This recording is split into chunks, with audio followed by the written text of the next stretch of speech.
At 7:45 a.m., Mariah Samuels posted that she was being stalked and threatened. Minutes later, she was shot and killed outside her home. She had a protective order against David Eugene Wright, the man accused of attacking her weeks earlier. Samuels had reported him to police, documented the abuse, and asked for help. Still, the threats continued. Neighbors later heard gunshots. Police found 17 shell casings near her car, the door left open in front of her house. Records show an earlier assault, protective order violations, and evidence of ongoing danger. Yet no immediate arrest had been made. This case raises direct questions. Why was Wright not taken into custody after the August assault? Why was a protective order not enough to prevent her death? What more could law enforcement have done? This is the story of warnings unheeded, and the fatal result when protection fails. Mariah Rosanna. Body loose. Juicy. Juicy. Look what she's changing the world. I question God on this one, but I'm a believer, and he already wrote. It was already written. You know, and I'm mad, but we got to redirect that anger the right way, and that's what we're doing. As the leaves turn red, Today we are going to speak her name loudly. the streets turn purple. Because everybody should be protected when they are asking for help. With Mariah Samuels' friends, family, and customers Mariah's life matters. Mariah's life matters. marching for more protection for domestic violence victims. The system failed to protect her. About a week ago, Mariah was killed when police say her ex-boyfriend shot her outside of her North Minneapolis home. Stay with us as we unravel this shocking story and uncover the heartbreaking details of what led to this senseless loss. If you enjoy real crime stories that uncover the truth, don't forget to subscribe. Your support helps us share real cases, spread awareness, and give a voice to those who can't speak for themselves. Before we begin, let us know in the comments, where are you watching from? And what are your thoughts as the story unfolds? Welcome to True Crime Tales, where we reveal the crimes that shock communities and the secrets hidden behind closed doors. These are real people, real events, real consequences. Hit subscribe and turn on notifications. You won't want to miss what's coming next. Now, let's begin. A woman was shot and killed just minutes after posting about the domestic violence she was facing. Family members say 34-year-old Mariah Samuels lost her life this weekend to that violence. John Lauritsen spoke with Samuels' loved ones. Nothing bad I could ever say about her. I don't think nobody has bad things to say about her. One day after she was shot and killed, those closest to Mariah Samuels created a memorial in her honor. She was a mother of 2 boys and a dog groomer who enjoyed spending time with family and friends. She loves animals. She loved her son. She was sweet. She was outgoing. She was free-spirited. We loved each other. She's my everything. Just before 8 o'clock Sunday morning, Minneapolis police found her shot here in North Minneapolis, just feet from her own front door. Samuel's family members believe her ex-boyfriend is responsible for her death. They say she had a restraining order out against him. We both making police reports, calling the police for the last 2 weeks. Less than an hour before she was killed, Samuels wrote on her Facebook page that her ex-boyfriend had threatened her family, damaged her car, and she posted a video that she says shows him hitting her several times. Samuels' family says she had dated the man for a few months before she broke up with him. He stalked and he searched and he looked and he's been around the block watching, and he got her. Now, family members are planning Mariah Samuels' funeral just weeks after her 34th birthday. To the world, take domestic violence seriously. You know, Amen. Reach out to somebody. I don't know if the police can help you all the time. Get out of the relationship. Escape if you can. Mariah Rosanna Samuels was 34 years old at the time of her death. She lived in the Willard Hay neighborhood of North Minneapolis, an area where she was known personally and professionally. Samuels worked as a dog and pet groomer, employed at Petco, while also offering freelance grooming services to local families. Her career connected her to a wide circle of community members who relied on her work. Those who knew Samuels described her as outgoing and family-oriented. She had a visible connection to animals and was regarded as dependable in her role. Beyond her work, she was a mother to 2 sons. One was a teenager, while the other had reached young adulthood. Samuels lived in close proximity to family, including siblings and extended relatives. Neighbors also formed part of her support system. Collectively, this environment placed her in a well-connected position within her community. Her reputation was consistent. She was identified as friendly, compassionate, and dedicated to her responsibilities. This reputation extended into her personal circle of friends, many of whom later became key voices in detailing the difficulties she faced in the months leading up to her death. These friends, familiar with her struggles, would later serve as both witnesses and advocates. The man connected to Samuel's death was David Eugene Wright, age 50. The full details of when and how the two met have not been publicly documented. However, their relationship developed over a period in which Samuels became increasingly concerned with Wright's behavior. Accounts later provided describe early signs of control, which escalated as the relationship continued. The abuse pattern was documented through both personal accounts and physical evidence. In August 2025, an incident occurred in which Samuels was reportedly pistol-whipped by Wright. Reports indicate that during this event, a gun was held to her head, accompanied by threats against her life. The physical aftermath included visible bruises, scratches, and a knot on her head. This incident was recorded in police records and became a significant moment in the timeline of events leading to her later death. Following the August assault, Samuels made the decision to end the relationship. On August 21st, 2025, she officially broke off contact with Wright. Rather than ending the threats, this step escalated the situation. After the breakup, Wright allegedly engaged in stalking behavior, intimidation, and continued threats. Surveillance from this period, combined with testimony from those close to Samuels, confirmed the intensity of this escalation. Recognizing the seriousness of the situation, Samuels pursued legal protection. In late August 2025, she filed for an order for protection.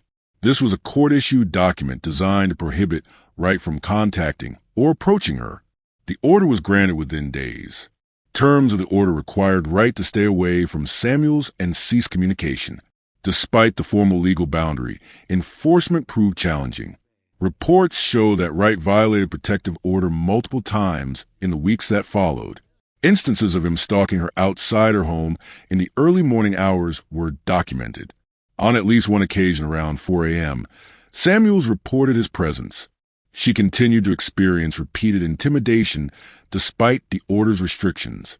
Samuels reported these violations to police, providing evidence of continued threats and disregard for the order. These reports included claims of property damage and surveillance activity. Despite these actions, authorities cited a limitation. They pointed to Samuels' earlier decision not to press charges for the August assault as a reason the case remained incomplete. The August incident was listed as an open and active investigation, but no criminal charges were pursued at the time. The lack of immediate action became a central issue in the systemic failures surrounding the case. Law enforcement's inaction or limited intervention meant that Wright remained free, with continued access to her neighborhood. Community members later questioned why the protective order was not enforced with greater urgency, especially after multiple reports of violations. The failures identified in Samuel's case reflect gaps in both the criminal justice and protective order systems. At the time of the August assault, Samuel sustained visible injuries and reported the incident to authorities. However, when she did not move forward with pressing charges, the case stalled. This decision, whether influenced by fear or lack of confidence in the system, allowed Wright to avoid arrest. When a protective order was issued, it legally restricted Wright's access to Samuels, but did not automatically prevent him from violating it. Each violation required a response by authorities, but available reports show that police responses were minimal. According to Samuel's own statements on social media, she expressed frustration that police were not doing anything despite her repeated reports of stalking and harassment. This gap between legal protections on paper and enforcement in practice became evident in the final weeks of her life. The community later criticized the enforcement process, asking why Wright had not been detained earlier. why his firearm possession was not restricted despite his status as a felon, and why Samuels' repeated reports of danger were not met with stronger protective action. Between late August and mid-September 2025, the conflict between Mariah Samuels and her former partner, David Eugene Wright, escalated to a critical level.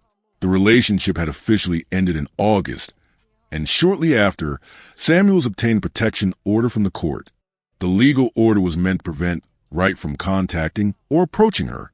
However, in the weeks following, Wright allegedly disregarded the restrictions and continued to insert himself into Samuels' life.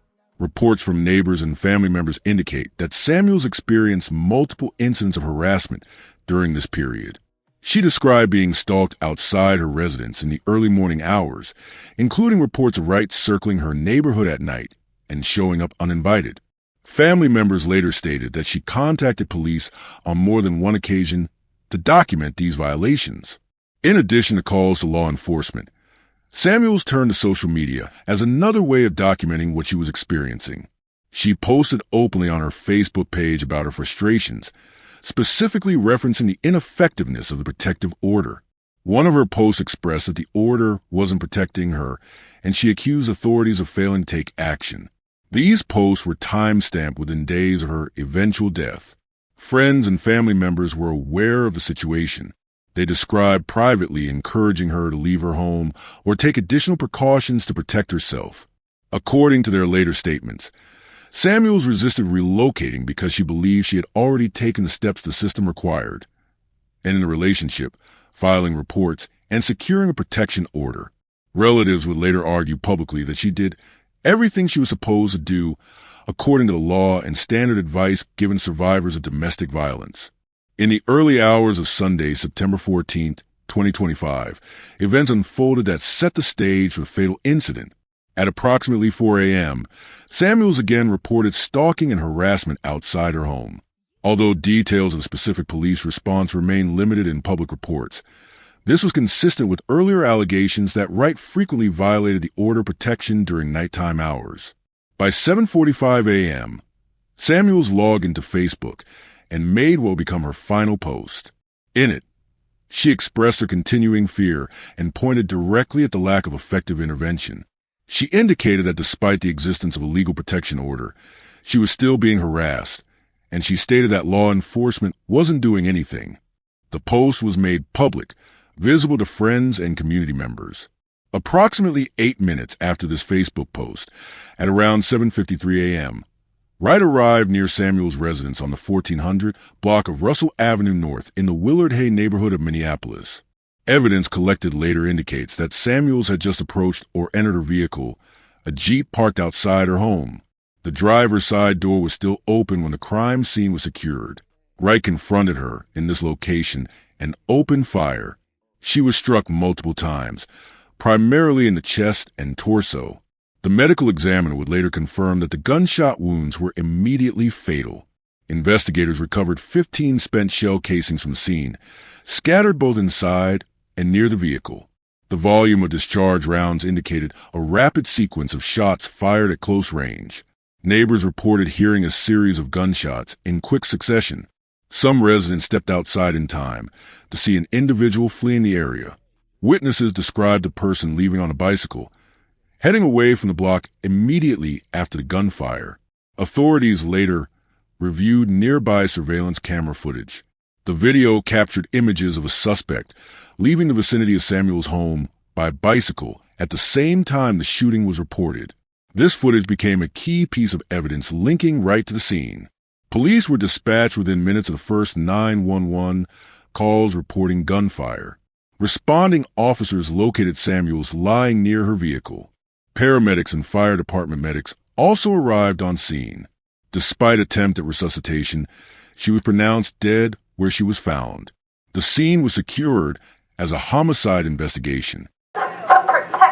About a week ago, Mariah was killed when police say her ex-boyfriend shot her outside of her North Minneapolis home.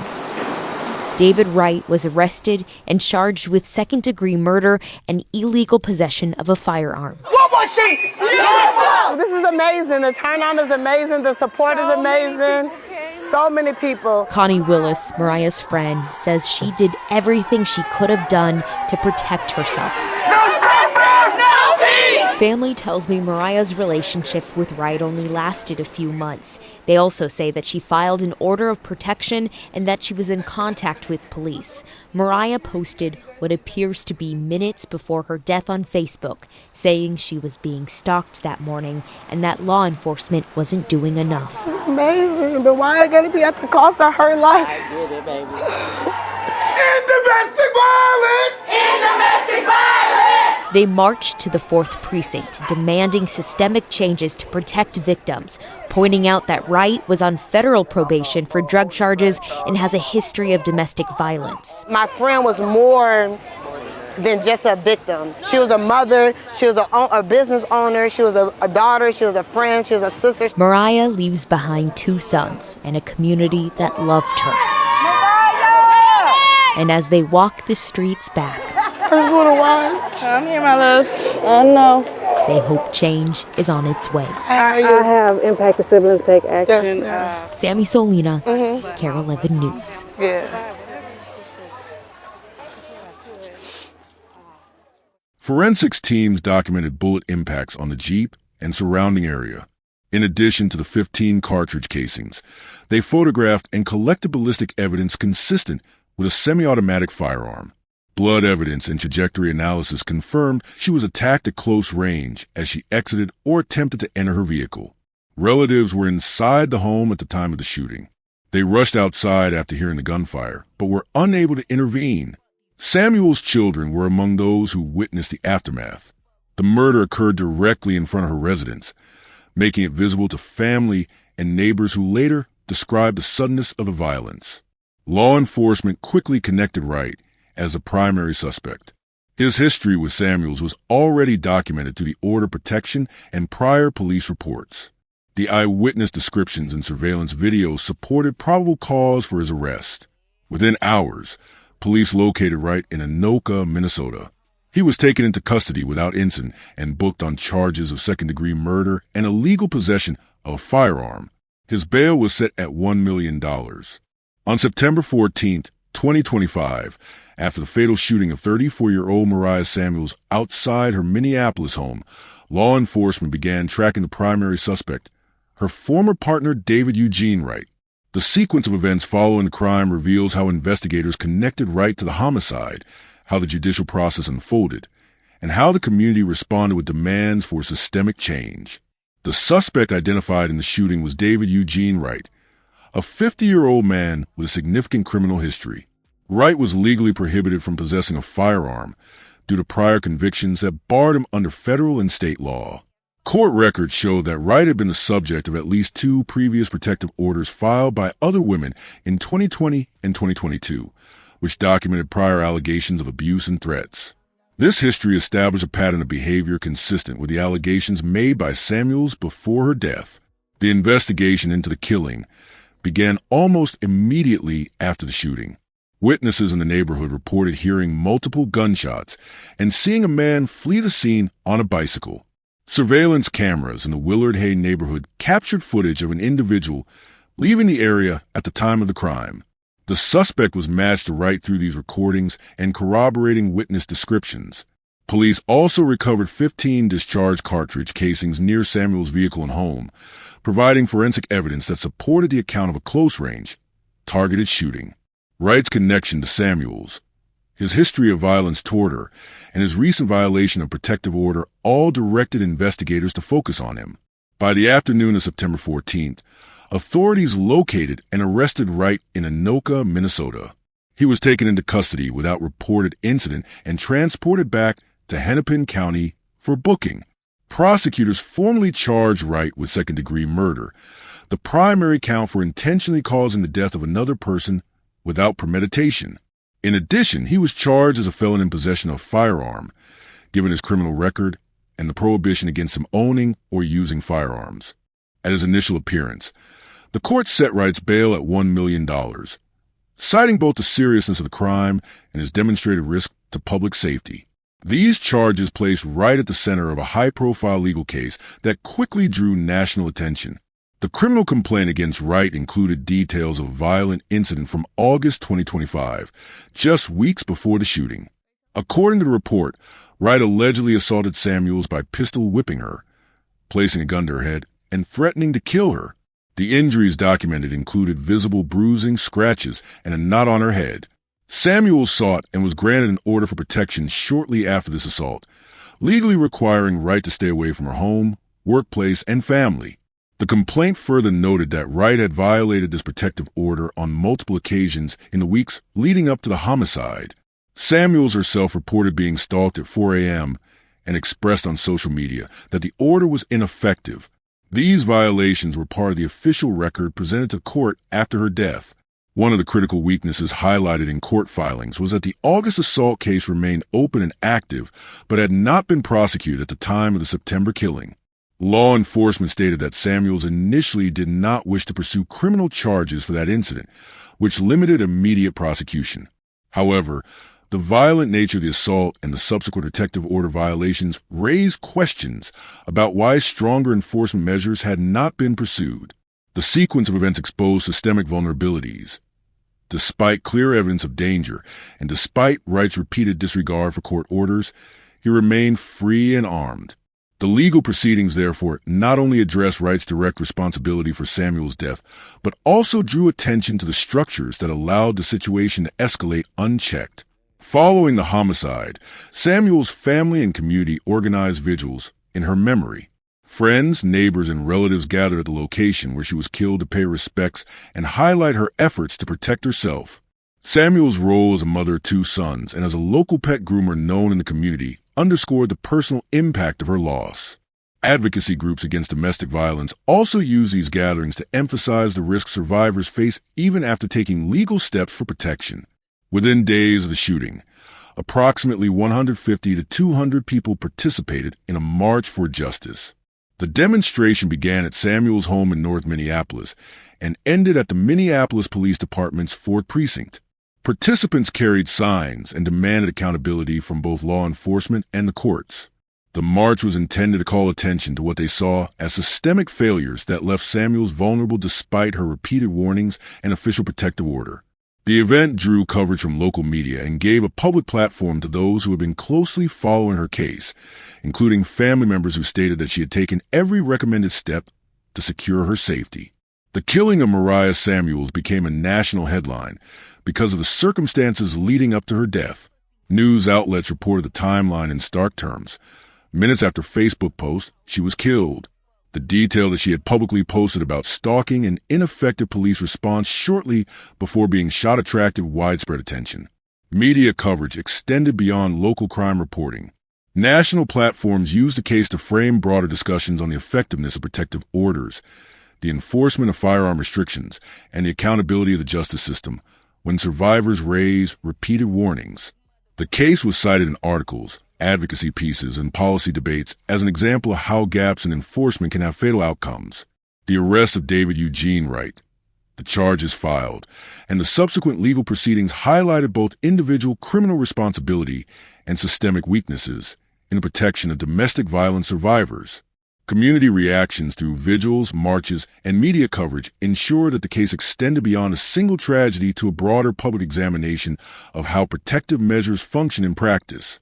The $1 million bail, the details contained in court documents, and the widespread public demonstrations underscore that this case will continue to shape legal and policy conversations in Minnesota and beyond as the judicial process moves forward. Domestic violence remains a persistent issue in Minneapolis, with thousands of reports made annually to law enforcement. Protective orders, also called orders for protection, OFBs, are a common tool designed to create legal boundaries between survivors and alleged abusers. However, statistics consistently demonstrate that protective orders are violated at significant rates. According to state reports, between 40 and 60% of orders are breached in some way, whether through direct contact, threats, or physical violence. In many of these cases, violations occur within days or weeks of the order being issued. Mariah Samuels' case reflects this broader reality. Despite having an active protective order against David Eugene Wright, she was repeatedly stalked, threatened, and harassed. Her own social media posts indicated frustration with the order's lack of impact, including statements that police were not adequately responding to her concerns. The fact that her death occurred just weeks after receiving court protection highlights the ongoing gap between legal paperwork and real-world safety.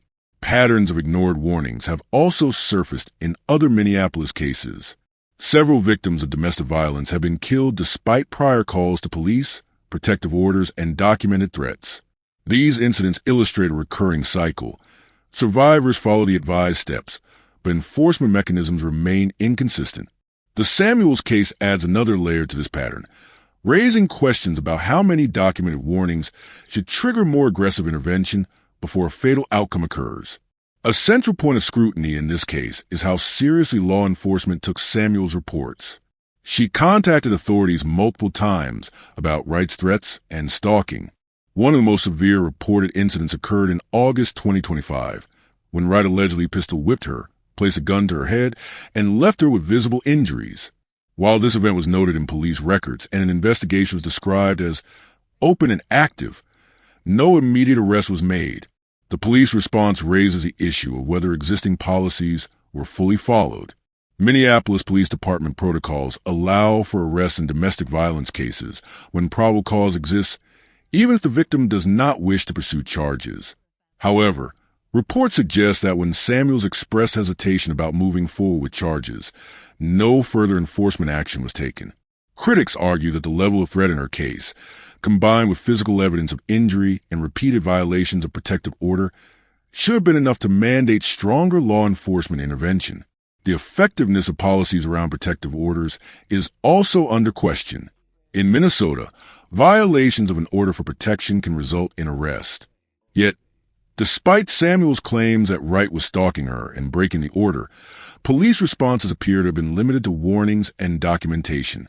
The outcome suggests that while policies exist on paper, their enforcement may be inconsistent or dependent on discretionary judgment by responding officers. The case exposes several potential legal and policy gaps. First, the question arises whether protective orders should trigger stricter monitoring. For individuals with a history of violence, firearm restrictions, or repeated protective orders against them, enhanced oversight could include electronic monitoring or mandatory check-ins. Wright had a history of being subject to protective orders by other women, and he was legally prohibited from possessing a firearm. Yet there is no indication that he was under enhanced supervision at the time of the offense. Second, resource availability for survivors remains a concern. Shelters, advocacy programs, and support services exist in Minneapolis, but many are underfunded or overwhelmed. It is unclear whether Samuels was offered placement in a shelter or provided direct assistance from advocacy groups after receiving her protective order. In situations where survivors remain in their homes despite ongoing threats, the risk level can increase dramatically. Without strong resource networks, protective orders often leave survivors to enforce their own safety. Third, firearm restrictions represent another significant gap. Wright's criminal history prohibited him from owning or carrying a firearm, yet he had access to one at the time of the murder. This suggests a failure in monitoring and enforcement of firearm laws. Stricter enforcement mechanisms, such as mandatory firearm relinquishment processes when protective orders are granted, could have prevented him from retaining a weapon. Several unanswered questions remain central to understanding this case fully. Why was Wright arrested immediately after the August assault? The reported attack included physical violence with a firearm, leaving clear injuries. Under most interpretations of domestic violence statutes, this should have been enough to support an arrest, regardless of Samuels' decision not to press charges. How many times did Samuels contact police in the weeks before her death? News reports confirmed several calls, but the exact number, the content of each call, and how they were handled have not been fully detailed publicly. Obtaining full police records would clarify whether repeated red flags were overlooked. Did Samuel seek shelter or advocacy services, and were they offered? Protective orders often come with referrals to support resources. It is not known whether she was connected with organizations that could have provided safety planning, relocation, or advocacy. Could stronger enforcement of firearm prohibition have saved her? Wright was not legally permitted to carry a gun. If enforcement had ensured he surrendered all firearms, the weapon used in the shooting might not have been in his possession. This raises the issue of whether stricter compliance checks and firearm recovery processes are necessary in domestic violence cases. Mariah Samuels is remembered as a mother, daughter, and animal lover who was well known in her community. She followed many of the steps that experts recommend for survivors of domestic violence. And in the relationship, obtaining a protective order, reporting threats, and documenting her experiences. Despite this, the system failed to provide adequate protection. Her case now serves as a stark example of systemic weaknesses in handling domestic violence. David Eugene Wright, age 50, has been charged with second-degree murder and illegal firearm possession. His bail was set at $1 million. As the case moves through the court system, questions remain about whether additional charges or civil actions will arise, and whether new legislative discussions will be prompted by the outcome. The Samuels case underscores the reality that legal protection does not equal physical safety. Survivors who take every recommended step can remain at risk if protective orders are not actively enforced. It highlights the need for stronger monitoring of repeat offenders, consistent enforcement of firearm restrictions, and more robust resources for survivors. The central question raised by this case is how many warnings are necessary before decisive action is taken. Samuels reported abuse, secured a protective order, and publicly expressed concern for her safety. Each step represented a warning sign that should have triggered stronger intervention. Her death demonstrates that without systemic changes, survivors may continue to face life-threatening danger even when they follow every prescribed measure. If you found this story as gripping and heartbreaking as we did, don't forget to like this video and share it with others. And if you want to hear more true crime stories that uncover the mysteries behind these tragic events, make sure to subscribe to our channel and turn on the notification bell. You won't want to miss our latest stories, updates, and discussions. Thank you for joining us on this journey to seek justice and explore the truth. Together, we can make a difference. Until next time, stay safe and stay aware.